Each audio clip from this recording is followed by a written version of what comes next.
We took it all. We brought them to our land. An endless night, ember hot and icy cold. The rage of the earth. We made this curse. Carved it in the blood on our backs. We did not see. We could not, but she did. And in the end... What will I become? Senua's Saga. Hellblade 2. Play it now with Game Pass. This is Optimal Relationships Daily, episode 2200, Transforming Worry into Loving Energy, by Shana Olmstead of shanaolmstead.com. Hello, everybody, and welcome to our Sunday bonus episode here on ORD. I'm Greg Audino, and just like every Sunday, I'm here with you today to actually share previous audio from a different show in our network. And today's comes from Optimal Living Daily, our personal development show, our first show, and of course the namesake of the network. So with that, let's hear Justin's narration as we optimize your life. Transforming Worry into Loving Energy by Shana Olmstead of shanaolmstead.com. It's easy to forget our spiritual tools, especially when we are tired or stressed or have PMS or for any number of other reasons. This is why consistent practice is so important in order to remember the truth as much as we can. The truth to keep at top of mind is that we are lovely, spiritual beings made of light. That the more we practice keeping ourselves at a high vibration, the more positive and magical our life becomes. That worry, doubt, anger, and fear are an illusion. That there are no problems. That everything is made of energy and subject to the laws of quantum physics. That worry doesn't help anything. Worrying about a situation actually sends negative energy to it and makes it harder to resolve. The best way to move through a situation with ease is to picture it with gratitude in a whole and completely beautiful state, to send it loving energy, even if that doesn't make any logical sense at all. I practice holding these ideas in my consciousness all of the time. I have practices that I do daily that help me remember. Because I am a human, I have lots of reminders and tools to keep me in the flow of high vibrational energy all day long. I've had a few moments of being reminded of how powerful consciously focusing my energy is lately. I've been in contact with a business connection recently and was waiting for a response. I was forgetting about it most of the time, but sometimes when it would cross my mind, I would wonder why they hadn't responded yet. I was in the part of my monthly cycle where it's a little more difficult to not worry about things. Ladies, anyone understand this? My higher self and consciousness understood that all is always well. There's absolutely nothing to worry about, and everything is working out for my highest good. My cute little brain was trying to tell me things like, they will never respond, and this is a problem. Again, I knew this was not true and was able to observe my thoughts, but the reality of them responding was still not happening. My PMS faded, and I finally remembered that in order to shift things, I have to shift my energy about it. Duh, I know all of this. So I immediately sent the person I wanted to respond to me lovely, sparkly energy full of love.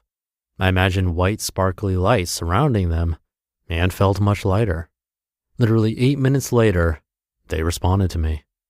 The same morning right after this happened, I was feeling great and in the flow. I was in my office a little before work, took a bathroom break, and started sending a friend the same sparkly, loving energy. I'm not kidding when I say as soon as I sat back down at my desk, this same friend called me. This is a wonderful woo-woo soul sister of mine, so I was able to explain what had just happened, and we both got to celebrate together. So fun. It's so exciting to remember that I am a magical, manifesting being, that when I'm able to get out of my mundane, fear-based mind, beautiful things can happen. Another example of this came when I was buying a house a couple of years ago. There were multiple offers on the house I wanted. I'd already been outbid on a couple of other houses as well. Most of the people around me were full of stress and fear about the housing market and the low inventory available. I was able to remember from the very beginning of the negotiation that my only job was to hold high energy for myself and the situation and to send positive energy to the all involved. I practiced my frequency all day long, doing lots of things to stay feeling in a good place. I was also constantly sending loving energy to the sellers of the house, the real estate agents involved, and the house itself. I was feeling grateful energy for the whole experience and appreciating everyone on all sides instead of sitting and worrying if I'd get the house or feeling frustrated or angry at the other bidders or the realtors. This worked magically, and I was able to get the house I wanted. I'm not saying that this is always easy, and it does take practice. It can also feel a little unnatural at the beginning if you're used to holding fear or frustration about things that are not working in your life. It also feels so much better and softer than these negative emotions. You can feel a difference in the energy in your body when you're sending healing energy versus worry. It reduces stress chemicals like cortisol in the body and brings you into a more peaceful and relaxed state. Once you start seeing the positive effects that this way of being in the world brings, it will continue to grow the momentum. It begins to be easier to send love and light towards negative people in your life, and it feels more difficult to worry. You'll start to see situations transform from dark to light. You'll begin to trust this more and more. You'll gain your own personal evidence that you're a powerful spiritual being and capable of more than you ever imagined. I'd encourage you to start practicing this in your own life.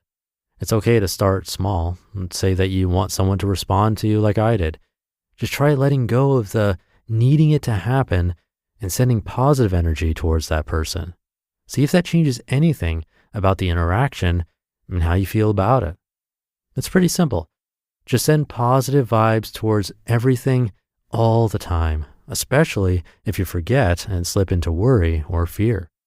As soon as you can, get back into the place where you feel good enough to channel positive, loving energy to the person or situation involved. You just listened to the post titled Transforming Worry into Loving Energy by Shana Olmstead of shanaolmstead.com. We took it all.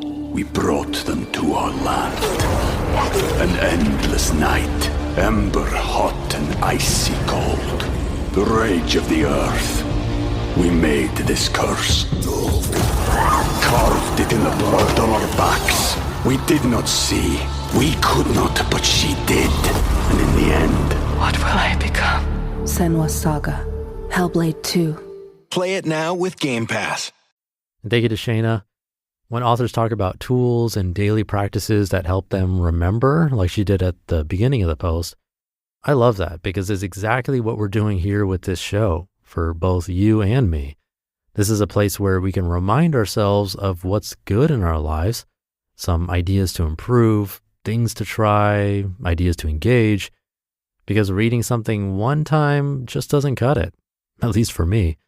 But an ongoing daily reminder will actually have an impact over time. It's so important. I know it's worked for me and hopefully it's continuing to work for you. So keep it up, have a great rest of your day, and I'll see you tomorrow where your optimal life awaits.